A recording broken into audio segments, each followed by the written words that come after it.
بھیڑ بکریوں کی طرح ہانک کر لے آئے اور انہیں دریا کے کنارے سے ٹاپو کے سرے تک پتھروں سے راستہ بنانے کے کام پر لگا دیا۔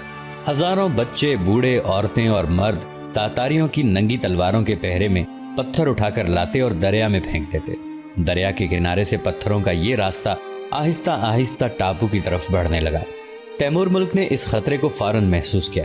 اس نے چند بڑی بڑی کشتیوں کے گرد لکڑی کے تختوں کے مورچے بنوائے اور ان کے اندر اپنے بہترین تیر انداز بٹھا کر کنارے پر جمع ہونے والے تاتاریوں پر حملے شروع کر دیے۔ ان حملوں سے شروع میں تاتاریوں کا بہت نقصان ہوا۔ بعض اوقات جان کے خوف سے راستے کی تعمیر کے لیے پتھر اٹھانے والے لوگ تاتاریوں کو کشتیوں پر حملہ کرنے والوں کی طرف متوجہ پا کر اچانک ان پر پتھروں کی بارش شروع کر دیتے تھے اور اس کے بعد زندگی اور موت سے بے پرواہ ہو کر دریا میں چھلانگیں لگاتے تھے۔ کسی کی جان حملہ آوروں کی کشتیوں کے باعث بچ جاتی اور کوئی تیر کر جزیرے تک جا پہنچتا، لیکن اکثر دریا کی موجوں یا تاتاریوں کے تیروں کا شکار ہو جاتے۔ ان مشکلات پر قابو پانے کے لیے تاتاری کشتیوں کے خلاف منجنیقیں استعمال کرنے لگے۔